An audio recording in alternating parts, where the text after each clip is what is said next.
প্রশ্ন, গত মাসের 25 তারিখ আব্বাসীর সাথে মিলাদের বিষয়ে বাহাস হওয়ার কথা ছিল, পরে জানা গেল বহস হয় নাই। না হওয়ার কারণ জানতে চাই।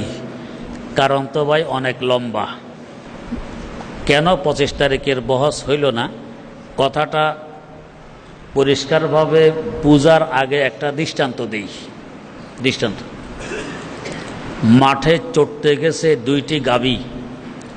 একটি গাভী গৃহস্থের আর একটি গাভী দুধ ব্যাপারীর। দুই গাভীর সাথে দুইটি বাছুরও আছে। দুধ ব্যাপারীর গাভীর বাছুর খুব দুর্বল, চামড়া একেবারে হাড়ে লেগে গেছে, কোনো রকম জিন্দে আছে। আর গৃহস্থের গাভীর বাছুর বড় তাকড়া, তরুতাজা। কারণ গৃহস্থ নিজের পান করার জন্য দুধ ওলান থেকে দুয়ে এনে বাকি দুধ ওলানের থেকে যায়, বাছুর খেয়ে হৃষ্টপুষ্ট হয়। আর যে দুধ ব্যাপারী টাকার লালসায় এক ফোঁটা সহ সব দুধ বের করে নিয়ে আসে, বাছুরের জন্য রাখে না। তাই বাছুর বেচারা শুকাইতে শুকাইতে কোনো রকম জান আছে। মাঠে চড়তে গেছে দুই গাভী, সাথে দুজনের বাছুরও আছে। বাছুর মানে বয়স তো কম, কম বয়সে দুই চারজন যদি একসাথ হয়, এরা চুপচাপ থাকতে পারে? গরুর বাছুর তো পরের কথা, মানুষের বাছুর, মানুষের বাচ্চা যদি ছোট বয়সে দুই চারটা একসাথ হয়, এরা নীরবে থাকে না, কিছু একটা করে, মারামারি, দৌড়াদৌড়ি, খেলকুদ, কিছু না একটা করা লাগে। তো দুই বাছুর একসাথ। তো এখন গৃহস্থের গাভীর বাছুর বলে, ভালো হয়েছে তুমি আসছো, আমিও আসছি, চলো আমরা হার জিত দেই, কে জিতে কে হারে। এখন যদি ব্যাপারীর গাভী বলে যে না, হবে না, তো বেইজ্জতের কথা। তো আচ্ছা ঠিক আছে, আমিও রাজি। কত আমিও রাজি, তুমিও রাজি, হার জিত দিব। এবারে বলো কিসের মধ্যে হার জিত হবে? তো ব্যাপারীর গাভীর বাছুর তো দেখে আমার এমনি শক্তি নেই, দাঁড়াইতে পারি না, হাঁটতে পারি না, কোনো রকম দম আছে মাত্র, কি হার জিত দিবে এর সাথে? বিপদে পড়ে না রাজি হয়েছি। এখন সে বলা না কয় তুমি বলো। তো গৃহস্থের গাভীর বাছুর বলে মারামারি করি, দেখি কে হারে কে জিতে। তো ব্যাপারীর গাভীর বাছুর দেখে নিজের দাঁড়ানো শক্তি নেই, মারামারি করবো কি? মারামারি করতে যাওয়া মানে মারি খাওয়া। না ভাই, এটা কি ভালো কাজ? মারামারিতে হার জিত হবে না, আর একটা বলো। তাহলে দৌড় দেই, কে কার আগে যেতে পারে দৌড় দিয়ে। এখন হে দেখে আমার তো দাঁড়ানো শক্তি নেই, দৌড় দিব কি? না ভাই, এটাও হবে না, আর একটা বলো। তো গৃহস্থের গাভীর বাছুর বলে দুইটা বললাম, তোমার হবে না, এখন আমি বলবো না, তুমি বলো কিসের মধ্যে হার জিত হবে? তো ব্যাপারীর গাভীর বাছুর চিন্তা ফিকির করে বলতেছে হার জিত হবে শুয়ে শুয়ে কে কতক্ষণ ঘুমাইতে পারে, এটার মধ্যে হার জিত। আর যদি বেশির থেকে বেশি মাছি বিরক্ত করে, তো কান নাড়া দিয়ে মাছি তাড়াইতে পারে, এটার মধ্যে হার জিত হবে। আচ্ছা, যারা সুস্থ মানুষ এরা সারাদিন শুয়ে দেখতে পারে? আর রুগী বেচারা তো শোয়া ছাড়া গতিয়ে নেই, কী করবে, বাধ্য হয়ে শুয়ে দেখতে হয়। এবার আসুন আসল কথা শুনি। আমাদের দেশের কিছু আহলে বেদাত করে বলে সুন্নত কিংবা মুস্তাহাব, আসলে করে বেদাত। তো এরা প্রায় দেখবেন চ্যালেঞ্জ করে বিভিন্ন মাহফিলে, রাস্তাঘাটে শুধু চ্যালেঞ্জ। দেওবন্দীদের কাছে আমাদের এই চ্যালেঞ্জ, আসো আমাদের সাথে বস করতে। তো সাধারণত দেওবন্দীরা এই সমস্ত চ্যালেঞ্জ গ্রহণ করে না। কেন করে না? আপনারা দেখছেন গাড়ি ঘোড়ায়, বাসে, রেলগাড়িতে কিছু ওষুধ বিক্রেতা ওঠে, মাঝে মধ্যে ওঠে কিনা, ওঠে সে একটা লেকচার দেয়। তার লেকচার শুনলে মনে হয় আকাশের নিচে জমিনের উপরে এর থেকে ভালো ওষুধ আল্লাহ পাক সৃষ্টি করেননি। এইটাই সবচেয়ে ভালো ওষুধ। এটা শুধু মুখে দেওয়ার দেরি, সকল রোগ দেহ ত্যাগ করতে দেরি হবে না, এত ভালো ওষুধ বিক্রি করে। সেই লেকচার দেওয়ার সময় মাঝে মধ্যে চ্যালেঞ্জও করে। আছেন কোনো এমবিবিএস ডাক্তার? আমি চ্যালেঞ্জ করতেছি। আজ পর্যন্ত কোনো এমবিবিএস ডাক্তারকে এদের চ্যালেঞ্জ গ্রহণ করতে শুনছেন?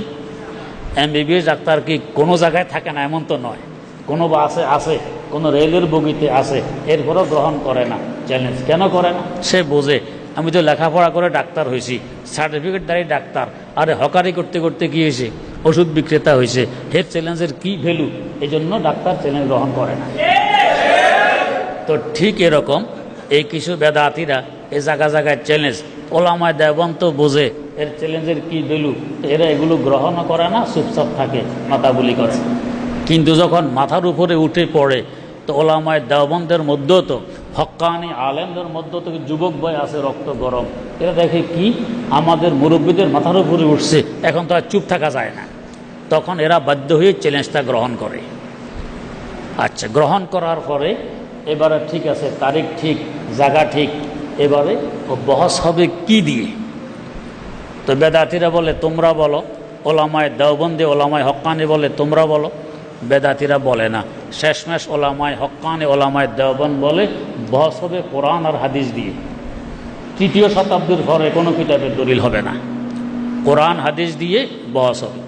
তো বেদাতি তো বোঝে কোরআন হাদিস তো আমি শুদ্ধভাবে করতেই পারি না, আর এটা দিয়ে দলিল দিব কি, বস করবো কি, এটা দিয়ে বস করতে আমি পারবো না। কয় না, এটা অনেক ঊর্ধ্বের ব্যাপার, কোরআন হাদিস দিয়ে হবে না।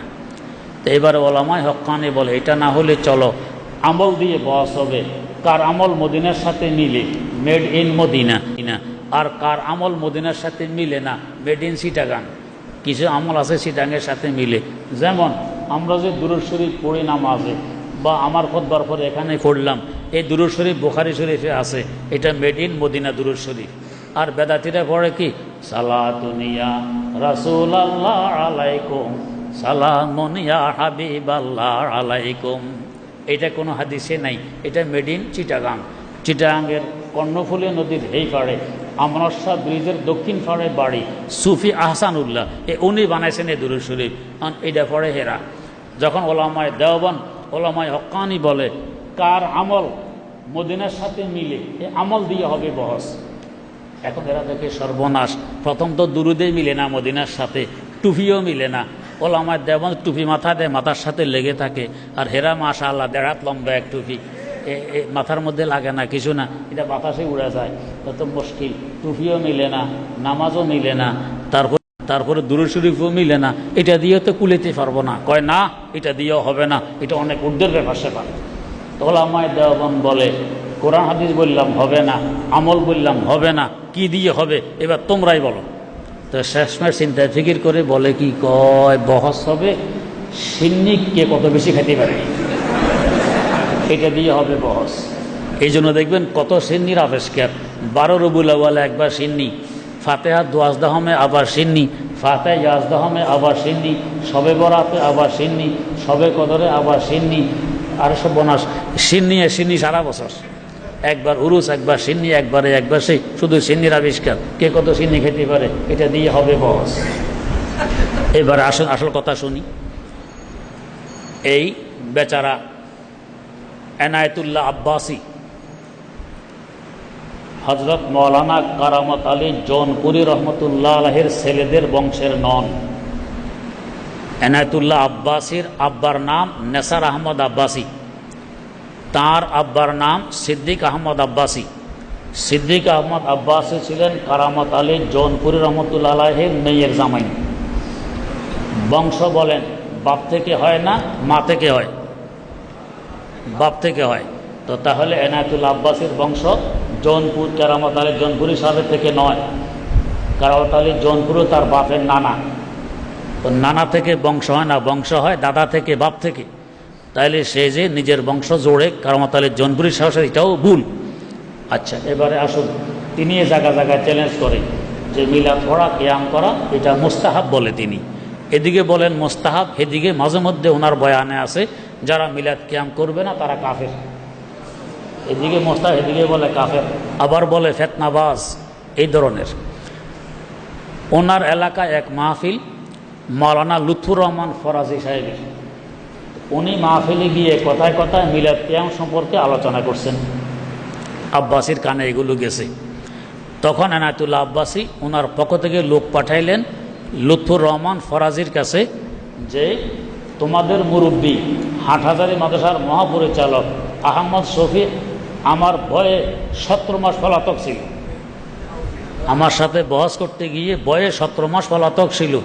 তারপর তোমাদের আরেক মুরব্বী এই নুরুল ইসলাম অলিপুরি আপনাদের সিলেটের, সে ভেগে গেছে, আমার সাথে বহস করার সাহস পায়নি। আর তুমি আসছো আমার এলাকায় মিলাদ কিয়ামের বিরুদ্ধে বয়ান করতে, আমি চ্যালেঞ্জ করতেছি।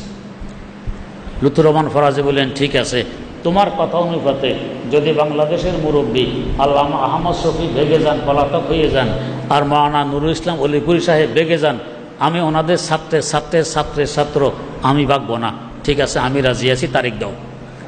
তখন সে তারিখ দিছে 25 তারিখ, গত মাসের 25 তারিখ তার দেওয়া তারিখ। কোথায় হবে? তার প্রস্তাব ইসলামিক ফাউন্ডেশনে। কোথায়? ইসলামিক ফাউন্ডেশনে। লুৎফর রহমান ফরাজি মানে নিলেন, তারিখও ঠিক, জায়গাও ঠিক, ইসলামিক ফাউন্ডেশন। এরপর লুৎফর রহমান ফরাজি আমার কাছে আসছেন, হুজুর আমি তো এইভাবে চ্যালেঞ্জ গ্রহণ করছি, আপনাকে থাকতে হবে। এখন দেখলাম যেহেতু আমাদের মুরব্বীদেরকে বদনাম করতেছে, হাটহাজারীর হজরতপুরা বাংলাদেশের মুরব্বী, মাওলানা নুরুল ইসলাম অলিপুরে আমাদের মুরব্বী, আমরা তাদেরকে শ্রদ্ধা ভক্তি করি, এদের ব্যাপারে বদনাম, তো ঠিক আছে ভাই আমি রাজি আছি। এরপরে গেছেন মুফতি মিজানুর রহমান সাইদ সাহেবের কাছে, তিনিও রাজি হয়েছেন। উভয় পক্ষে দুইটা স্টাম্পে লেখালেখি হয়েছে। বহস হবে 25 তারিখ মিলাদ কেয়াম নিয়ে, বহস হবে ইসলামিক ফাউন্ডেশনে, বহস করবে এই পক্ষের এরা, এই পক্ষের এরা। দুই স্টাম্পে লেখা হয়েছে। লেখা হওয়ার পরে তারিখ হইল গত মাসের 9 তারিখে আমাদের পক্ষ থেকে লেখা কাগজ তাদের হস্তান্তর করা হবে, তাদের পক্ষ থেকে লেখা কাগজ আমাদের হস্তান্তর করা হবে, এইটা সিদ্ধান্ত হয়। 9 তারিখে উভয় পক্ষে থেকে লোকজন আসছে। আব্বাসী নিজে আসেন না, লোক পাঠান, কলেজের ছাত্র, মাঝে মধ্যে ওনার মাদ্রাসার ছাত্র বা ওস্তাদ পাঠান, নিজে আসেন না। যাই হোক, 9 তারিখে এসে বলতেছে আমরা কাগজ হস্তান্তর করব না। আমাদের লোকেরা দেখে তাদের কাগজে কারো দস্তখত নেই, যে সালিশ করবে তারও নেই, যারা বহস করবে তাদেরও নেই, আর আমাদের কাগজে সকলের দস্তখত আছে, আমারও আছে, মুফতি মিজান সাহেবেরও আছে, সকলেরই আছে। দেবেন না কেন? শর্ত পরিবর্তন করতে হবে। এই যে বললাম আগে বহস হবে কোরআন হাদিস দিয়ে, আমি লুৎফর রহমান ফরাজি সাহেবকে বলে দিয়েছিলাম যে 3য় শতাব্দীর আগের কিতাব দিয়ে বহস হবে, পরের কিতাব দিয়ে হবে না, 3য় শতাব্দীর আগের। ওরা এটা মানে নাই, না মেনে শেষমেশ বলছে হানাফি মজহাবের যে কোনো গ্রহণযোগ্য ফতুয়ার কিতাব থেকে দলিল দেওয়া যাবে, এই এক কথা। আরেক কথা হইল কোনো ফেরকা, কোনো ব্যক্তির মত এবং আমল দলিল যোগ্য নয়, এই শর্তটা লেখা আছে উভয় পক্ষের সম্মতি। এখন 9 তারিখে এসে তারা বলতেছে এই শর্ত পরিবর্তন করতে হবে, কোনো ফেরকা, কোনো ব্যক্তির মত এবং আমল দলিলযোগ্য নয়, এই শর্ত বাদ দিতে হবে। মাওলানা লুৎফর রহমান ফরাজি কেন? আপনারা সহিত শর্ত লেখা হয়েছে, এটা বাদ দিতে আমরা রাজি নই। তো আমাদের পক্ষে 3 জন ছিলেন, ওদের পক্ষ 3 জন। তো আমাদের পক্ষের একজন কথা কাটাকাটি করতে করতে এক পর্যায়ে গরম হয়ে গেছেন যে ভাই শর্ত তো আপনারা সহকারে লিপিবদ্ধ করছেন, এখন কেন বাদ দিতে বলেন? তো উনি গরম হওয়াতে মাওলানা লুৎফর রহমান ফরাজি নিজের লোকের কাছে হাত জোড় করে মাপ চাইছেন, ভাই এটা গরম হওয়ার বিষয় নয়, আপনার কাছে মাপ চাই, আপনি গরম হবেন না, নিজের লোকের কাছে। সব কিন্তু ভিডিও হইতেছে। এতটুকু কথার সাথে সাথে তারা কেটে নিয়ে নেটে দিয়ে দিল কি, যে লুৎফর রহমান ফরাজি মাওলানা আব্বাসী সাহেবের কাছে হাত জোড় করে মাপ চেয়েছেন, তিনি বহস করবেন না। দেখেন, এই এক প্রতারণা। এটা 2। 1 নম্বর প্রতারণা কি? শর্ত পরিবর্তন করতে হবে, না হয় কাগজ হস্তান্তর করব না। 2 নম্বর, উনি মাপ চাইছেন নিজের লোকের কাছে, তুমি রাগ কেন করো, এটা রাগের বিষয় নয়। আর হেরা নেটে দিয়ে দিল কি, উনি মাপ চাইছেন আব্বাসীর কাছে, এতটুকু কেটে নেটে দিয়ে দিল 2। যাই হোক, এরপর উভয় গ্রুপ বলল কাগজ হস্তান্তর হবে না, 25 তারিখে বহস হবে, এটা ঠিক। তো বহস যে হবে ঠিক, ইসলামিক ফাউন্ডেশনে গেলেই তো বহস করা যাবে না, অনুমতি তো আনতে হবে। উভয় পক্ষ থেকে 3 জন সদস্য ঠিক হলো, এই 6 জন যৌথভাবে দরখাস্ত দিয়ে ইসলামিক ফাউন্ডেশন থেকে অনুমতি আনা হবে। এরপর 6 জন যৌথভাবে ইসলামিক ফাউন্ডেশন দরখাস্ত দেয়। দেওয়ার 3 দিন পর আমাদের লোকজন জানতে গেছে যে দরখাস্ত গ্রহণ হইল কিনা। জানতে গিয়ে দেখে অনুমতি যিনি দিবেন তার সামনে আরেকটি দরখাস্ত মাওলানা আব্বাসীর পক্ষ থেকে দেয়া আছে। ওনার একটা সংগঠন আছে তাহরিকে খতমে নবুয়ত, এই তাহরিকে খতমে নবুয়তের পেডে ওনার আরেকটা দরখাস্ত দেওয়া। এই 25 তারিখে, ওই সময়ে যে সময়ে বহসের জন্য দরখাস্ত দেওয়া হয়েছে, ওই সময়ে ওই তারিখে উনি তাহরিকে খতমে নবুয়তের পক্ষ থেকে রমজানের ফাজাইল মাসাইল নিয়ে আলোচনা করতে চান, আর কি দরখাস্ত দেয়। এই দরখাস্ত দেখা মাত্র আমাদের লোক মোবাইলে তার ফটো নিয়ে নিছে, অফিসার বুঝতে পেরে দরখাস্ত টেনে নিয়ে গেছে, কিন্তু ফটো চলে আসছে মোবাইলে, এটাও নেটে দেওয়া আছে ওনার এই দরখাস্তটা। এটা 3 নম্বর প্রতারণা। তার মানে উনি ভাগতে চান, কিন্তু ফাউন্ডেশন অনুমতি দিলে তো ভাগতে পারবেন না, তাই তিনি আরেকটা দরখাস্ত দিয়ে চান যাতে অনুমতি না দেওয়া হয়।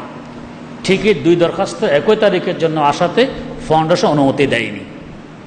না দেওয়াতে এখন কোথায় হবে? উনি নিজে প্রস্তাব দিয়েছেন তাহলে বহস হবে যাত্রাবাড়ি মাদ্রাসায়। কারণ ওনার ধারণা যাত্রাবাড়ি মাদ্রাসার মোহতামেম হজরত মাওলানা মাহমুদুল হাসান দামাত বরকাতুহুম রাগী মানুষ, এবং উনি এ ধরনের বহসটা পছন্দ করেন না। ওনার ধারণা উনি তো অনুমতি দিবেন না, এই জন্য প্রস্তাব দিয়ে দিলেন বহস হবে যাত্রাবাড়ির মাদ্রাসা। আমরাও মেনে নিই, ঠিক আছে যাত্রাবাড়ি হবে। এখন মাওলানা মাহমুদুল হাসান দামাত বরকাতুহুম থেকে অনুমতি নিবে কে? সিদ্ধান্ত হইল আমাদের পক্ষে অনুমতির জন্য চেষ্টা করবেন মুফতি মিজান সাহেব, আর ওনাদের পক্ষে চেষ্টা করবেন মাওলানা আব্বাসী সাহেব নিজে। মুফতি মিজান সাহেব ফোন করলেন আল্লামা মাহমুদুল হাসান দামাত বরকাতুহুমের কাছে, উনি অনুমতি দিয়ে দিয়েছেন যে ঠিক আছে বস এখানে হবে। আব্বাসীকে জানানো হলো অনুমতি হয়ে গেছে, উনি রাজি গেছেন। আব্বাসী তো মাথা খারাপ, সর্বনাশ, আমার তো ধারণা ছিল অনুমতি দিবেন না, অনুমতি হয়ে গেছে, এবার কি করা যায়? উনি চুপি চুপে এই 3 নম্বর প্রতারণা 3 জন মানুষ পাঠাইছেন যাত্রাবাড়ি মাদ্রাসার হুজুরের কাছে। এরা এসে চেষ্টা করতে যাতে উনি অনুমতিটা বাতিল করে দেয়। এমনকি এক পর্যায়ে তার রিকোয়েস্ট করতেছে, এগুলোও ভিডিওতে আছে। যখন এই 3 জন আসছে হুজুর মুফতি মিজান সাহেবের নম্বরে ফোন দিয়ে ফোনটা খোলা রেখে থুয়ে দিয়েছেন। উভয়জনের কথাগুলো মুফতি মিজান সাহেবের মোবাইলে যাইতেছে, আর উনি মোবাইল থেকে আরেক মোবাইলে রেকর্ড করে রাখছেন সব, এগুলোও নেটে আছে। শেষমেশ এরা রিকোয়েস্ট করতেছে, হুজুর আপনি অনুগ্রহপূর্বক বলে দেন আমার এখানে বস অনুমতি আমি দিব না। হুজুর বলতেছেন না ভাই আমি তো অনুমতি দিছি, দিব না কেন বলবো? এগুলো সব কিন্তু মোবাইলে উঠছে। এরা দেখছে সর্বনাশ, এখন তো পারতেছি না। তখন দেখেন আরেকটা 4র্থ নম্বর প্রতারণা শুরু করছে। কি? যাত্রাবাড়ি হুজুর রাগী মানুষ, আপনারাও জানেন। এর মধ্যে এক বেটায় ওনার ফটো নিতে চাইছে, উনি রাগ করছেন এই বাইর তুমি এখান থেকে, এই এক রাগ। আরেক রাগ করছেন যে ভাই তোমাদের আব্বাসী আমার মাদ্রাসার নামটা কেন বলছে? এরা বলে হুজুর আপনার উপরে আমাদের ফিসা হুজুরের আস্থা আছে এই জন্য বলছেন, আপনাকে শ্রদ্ধাভক্তি করেন এই জন্য বলছেন। হুজুর বললেন কেমন শ্রদ্ধাভক্তি? সে নিজে ফোনও করলো না, আসলো না, আমি তাকে চিনিও না, এটা কিসের শ্রদ্ধাভক্তি? এগুলো কিছু হুজুরের স্বভাব অনুযায়ী মনে হয় যেন রাগের শুরুতেই বলতেছে। এখন আব্বাসী পাইছে বাহানা কি, যাত্রাবাড়ির হুজুর আমাকে বেইজ্জত করছে, আমাকে অকথ্য ভাষায় গালিগালাজ করছে, আমি যাত্রাবাড়ি যাব না। সব আমার নেটে আছে। মুফতি মিজান সাহেব বললেন নেটে কি আছে আমাদেরকে পাঠিয়ে দেন, এটা আমরা নিরসন করব, যাত্রাবাড়ি হবে। উনি বলছে আমি পাঠাই দিতেছি, মোবাইলের আলাপগুলোও নেটে দেওয়া আছে। কিন্তু আজ পর্যন্ত তিনি কি গালিগালাজ করছেন এটা দেন নেই, কারণ গালিগালাজ তো করেনই নেই, তো দিবেন কোত্থেকে? এখন উনি যাত্রাবাড়ি আসবেন না। আমরা বললাম আপনার প্রস্তাব যাত্রাবাড়ি, হুজুর রাজি আছেন, আমরা রাজি আছি, আসবেন না কেন? না আমি আসবো না, আমি একটি ঐতিহ্যবাহী পরিবারের সন্তান, আমাকে উনি এভাবে বেইজ্জত করছে, আমি সেখানে যাব না। 25 তারিখের আগের দিন উনি সংবাদ সম্মেলন করেন, সাংবাদিকবিহীন অবস্থায় নিজের খানকায়, সাংবাদিক কেউ নেই, নাম দিয়েছে সংবাদ সম্মেলন। এটা নেটে দিলেন কি আগামীকাল বহস হবে ইঞ্জিনিয়ারিং ইনস্টিটিউটে, ওনার একামতে।